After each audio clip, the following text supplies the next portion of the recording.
समस्त शिक्षक साथियों का मेरे YouTube चैनल पर एक बार फिर से बहुत बहुत स्वागत है। साथियों, मैंने पिछले बार वीडियो डाली थी, आप लोगों ने उस पर बहुत सपोर्ट दिया है, तो मैं यही कहना चाहती हूँ, अगर इस बार भी अगर आपको मेरी डायरी अच्छी लगे तो लाइक करें, सब्सक्राइब करें चैनल को और कमेंट में अपने सुझाव अच्छे या बुरे जो भी हों ज़रूर दें, ताकि मैं अपनी डायरी में भी कुछ सुधार कर सकूं। तो आइए, आज मैं आपके सामने फिर से अपनी डायरी को लेकर उपस्थित हुई हूँ। मैं आज अगस्त माह की सप्ताह 4 की डायरी आपको दिखाऊंगी कि उसे किस प्रकार से भरना है। तो देखिए, आपने मेरी पहली वीडियो भी देखी होंगी, उसमें भी मैंने आपको बताया है कि कक्षा, ये है कक्षा वाली कॉलम में तो हमें कक्षा मेंशन ही करनी है जिस कक्षा को हम पढ़ा रहे हैं, प्लस ये विषय में जो विषय हम पढ़ा रहे हैं हमें वो भरना है। यहाँ मैंने दूरदर्शन प्रोग्राम लिख रखा है कि मैं जो दूरदर्शन प्रोग्राम हम लोगों के आ रहे हैं वो लिख रखे हैं। हालांकि अब जूनियर में कक्षाएं शुरू होनी थी 22 तारीख से, तो जो भूतपूर्व मुख्यमंत्री श्री कल्याण सिंह जी हैं, उनके निधन पर राजकीय अवकाश घोषित हो गया, इसीलिए किसी भी कक्षा का संचालन नहीं हुआ। ये मैंने यहाँ मेंशन किया हुआ है। चूँकि ये डायरी डालने में मुझे विलम्ब हो गया है इस बार थोड़ा सा, तो इसको अब किस प्रकार से भरना है इधर मैं आपको बताऊंगी।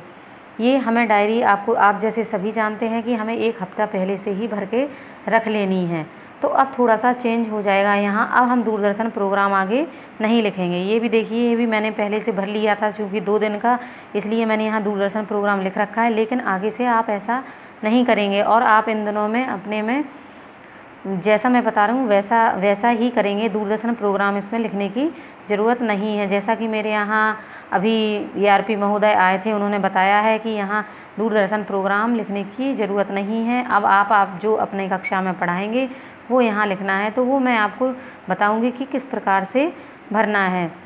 तो आइए देखते हैं कि किस प्रकार से हमें भरना है। तो देखिए साथियों, जैसे कि मैं विज्ञान पढ़ाती हूँ कक्षा 6, 7, 8 में, तो मैंने दिनांक 25/8/2021 को कक्षा 6 में टॉपिक लिया है भोजन एवं स्वास्थ्य, कक्षा 7 में रेशों से वस्त्र तक और कक्षा 8 में मानव निर्मित वस्तुएं। तो मैंने ये टॉपिक लिया है और मैंने लर्निंग आउटकम भी इसका लिखा हुआ है यहाँ कि बच्चे पोषक तत्वों व संतुलित आहार के बारे में जान सकेंगे। चूँकि लिंक अभी भी आ रही हैं और हमें ये भेजना भी है, इसलिए यहाँ मैंने लिख रखा है कि ई पाठशाला सामग्री की लिंक ग्रुप में भेजी जाएगी। और दूसरे नंबर पे मैंने लिखा है कि प्रकरण से संबंधित हस्तलिखित नोट्स ग्रुप में भेजे जाएंगे। क्योंकि कुछ बच्चे अभी भी नहीं आना चाह रहे हैं या उनके माता पिता नहीं भेजना चाह रहे हैं, तो ग्रुप में भी काम भेजना ही पड़ता है। तो इस हिसाब से मैंने यहाँ भी ये मेंशन कर रखा है। अब मैंने यहाँ लर्निंग आउटकम लिखा है कि बच्चे पोषक तत्वों व संतुलित आहार के बारे में जान सकेंगे। तो उसी के बारे में छोटा सा हम थोड़ा यहाँ भी मेंशन कर देंगे कि हमने बच्चे को किस प्रकार से समझाया। तो जैसे मैंने यहाँ लिखा है कि कक्षा 6 के बच्चों को मैंने चार्ट, MDM मेन्यू व विभिन्न प्रकार के फलों के चार्ट व स्लोगन द्वारा बच्चों को इसके बारे में बताया जाएगा। तो अगर आप कैसे कक्षा में पढ़ा रहे हैं, कौन से विषय पढ़ा रहे हैं, तो आप उनको अपने हिसाब से मेंशन इसमें कर सकते हैं। मैंने कक्षा 7 का लिखा है रेशों से वस्त्र तक। लर्निंग आउटकम लिखा है पौधे एवं जंतुओं से प्राप्त रेशों की पहचान कर सकेंगे। मैंने यहाँ मेन आपको अपनी गतिविधि ही लिखनी है, क्योंकि यहाँ ज़्यादा जगह नहीं है और हमें इतने ही कॉलम में अपना भरना है एक दिन का। अगर हम यहाँ 4 सब्जेक्ट भी पढ़ा रहे हैं तो 4 सब्जेक्ट भी भरे जाएंगे, तो उसको आप एक एक लाइन में भी मेंशन कर सकते हैं कि आपने यहाँ कौन सा टॉपिक पढ़ाया है और किस गतिविधि के द्वारा यहाँ पढ़ाया है। अब यहाँ देखिए, मैंने यहाँ लिखा है मानव निर्मित वस्तुएं प्राकृतिक रेशों व संश्लेषित रेशों के बारे में बता सकेंगे। तो इसके लिए मैंने लिखा है कि शिक्षण के दौरान प्रकृति प्रदत्त संसाधन व मानव निर्मित वस्तुओं की सूची बनाने को कहेंगे व इनकी उपयोगिता पर चर्चा के लिए कहेंगे। ये एक गतिविधि है जो मैंने यहाँ मेंशन की है। अब देखिए, अब यहाँ जो हम क्रियान्वयन के पश्चात शिक्षक का स्व आकलन है, पहले से हम जब हफ्ते भर की बनाएंगे तो हमें ये खाली ही छोड़ना है। क्योंकि अब क्लासेस हो चुकी हैं और ये वीडियो बाद में बनाई जा रही है, इसलिए मैंने यहाँ मेंशन किया हुआ है कि तीनों कक्षाओं में योजना का सफलतापूर्वक क्रियान्वयन हुआ। अब चूँकि मैं 3 कक्षा में पढ़ा रही हूँ तो मैंने ये लिखा है यहाँ। आप चाहें तो यहाँ छोटी छोटी लाइनों में भी लिख सकते हैं कि किस कक्षा का क्या स्व आकलन आपने किया है। अब देखते हैं 26/8/2021 मैंने फिर यहाँ विज्ञान लिया है 6, 7, 8 में। वही आपको पहले भी मीटिंग में आपके यहाँ भी बताया गया होगा कि कोई भी शिक्षण योजना जिससे हम पढ़ा रहे हैं उसको कम से कम हमें 2 उसके पोर्शन करने हैं, मतलब 2 दिन में ही उसको पढ़ाना है। तो यहाँ मैंने फिर से वही टॉपिक लिया है चूँकि भोजन एवं स्वास्थ्य। इस बार मैंने लर्निंग आउटकम क्या लिखा है, कुपोषण का अर्थ एवं कुपोषण के परिणाम को जान सकेंगे। यानी अब मैंने टॉपिक लिया है यहाँ कुपोषण, और इसके लिए मैंने पढ़ाने के लिए गतिविधि क्या कराई है कि आसपास उपस्थित किसी बच्चे का उदाहरण देकर कुपोषण के बारे में जानकारी दी जाएगी। कक्षा 7 में मैंने रेशों से वस्त्र तक पाठ का चुनाव किया है, चूँकि मैंने पहले ऊपर भी देखिए यही लिया था। और जैसा कि हमें बताया जाता है कि कोई भी लेसन प्लान है वो हमें 2 बार में ही कंप्लीट करना, कम से कम 2 बार में, ज़्यादा से ज़्यादा 3 या 4 बार में।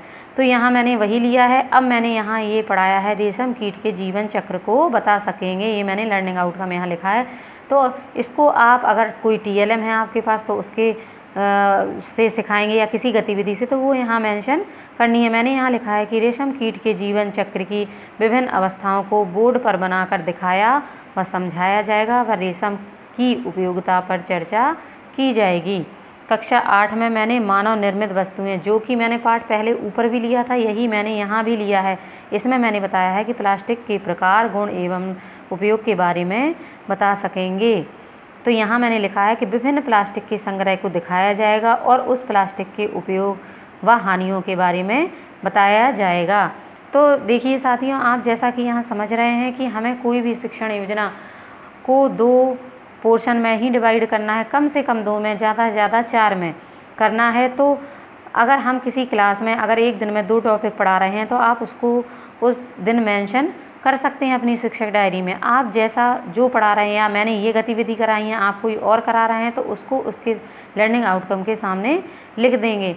चूँकि इतनी जगह नहीं है कि अगर हम 4 विषय पढ़ा रहे हैं तो हम इतना ज़्यादा लिख सकें, तो आप छोटी छोटी लाइनों में, एक लाइन में, 2 लाइन में, जो भी आपको समझ में आता है वो लिख सकते हैं। अब देखिए मैंने यहाँ लिखा है क्रियान्वयन के पश्चात शिक्षक का स्व आकलन।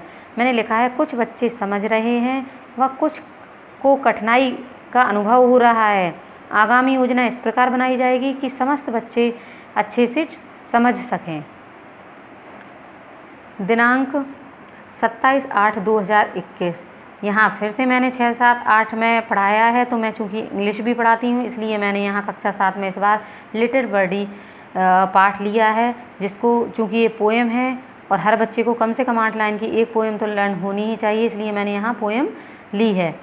कक्षा 6 में मैंने बच्चे ठोस, द्रव व गैस में अंतर स्पष्ट कर सकेंगे, ये मैंने यहाँ लिखा हुआ है। और इसको मैंने लिखा है कि बच्चों से दैनिक जीवन में उपयोग में आने वाली चीज़ों की सूची बनाने को कहा जाएगा। ये गतिविधि है, बच्चे अपने आप से करेंगे तो सीखेंगे।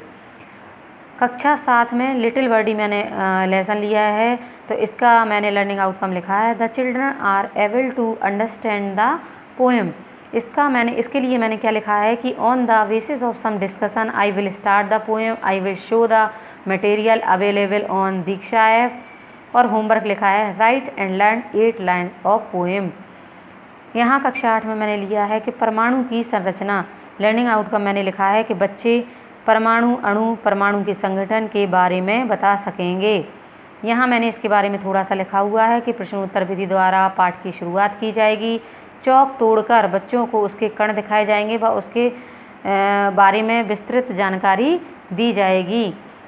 तो इस प्रकार की आप अगर गतिविधि कराते हैं तो किसी भी तरीके की गतिविधि आप करा रहे हैं उसको छोटे से रूप में यहाँ मेंशन कर सकते हैं। यहाँ मैंने लिखा है क्रियान्वयन के पश्चात शिक्षक का स्व आकलन। देखिए मैंने खाली छोड़ रखा है, जब ये कक्षा में करा दूंगी तब इसका आकलन मैं लिखूंगी। चूँकि क्विज़ अभी भी आ रही है और आगे भी आएगी जैसा कि मुझे पता है, तो यहाँ शनिवार को चूँकि क्विज़ होता है तो अब बच्चे पूरा दिन हमारे साथ रहेंगे स्कूल में, तो अधिक से अधिक बच्चों को क्विज़ कराया जाएगा। इसलिए मैंने यहाँ लिखा है चूँकि मेरे यहाँ एक टीचर और हैं तो किसी क्लास में वो कराएंगी, किसी में मैं कराऊंगी। तो मैंने यहाँ लिखा है कि मैं कक्षा 7 में क्विज़ कराऊंगी। तो यहाँ लिखा है कि अधिक से अधिक बच्चों को क्विज़ में प्रतिभाग कराया जाएगा। कक्षा 6, चूँकि मैं कुछ क्रिएटिव चीज़ें भी कराती रहती हूँ अपनी क्लास में, तो बच्चों का बहुत मन था। राखी का त्यौहार निकल गया है और उन्होंने राखी नहीं बना पाई हैं, तो मैं उन्हें राखी बनाना भी सिखाऊंगी। तो मैंने यहाँ लिखा है कि बच्चे वेस्ट मटेरियल से राखी बनाएंगे।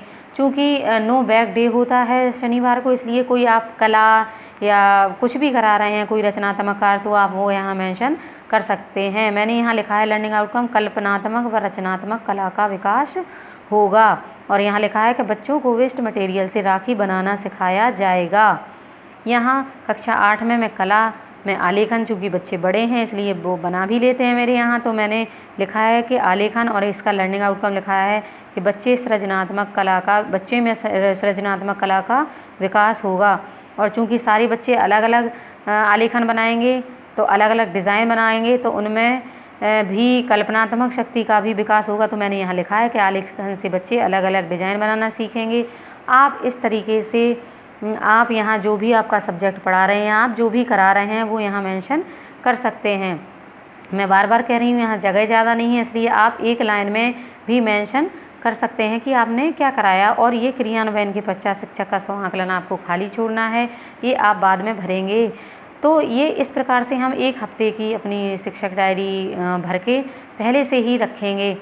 चूँकि आपको भी आपकी मीटिंग्स में बताया जाता होगा कि आप जब भी क्लास में जाते हो तो जो टॉपिक आप पढ़ा रहे हो वो हमेशा शिक्षक डायरी में भरा होना चाहिए, प्लस उसका लेसन प्लान आपके पास होना चाहिए। तो आप अपने लेसन प्लान को रखेंगे अपने सामने और इस तरीके से पढ़ाएंगे। उम्मीद है आपको वीडियो अच्छी लगेगी।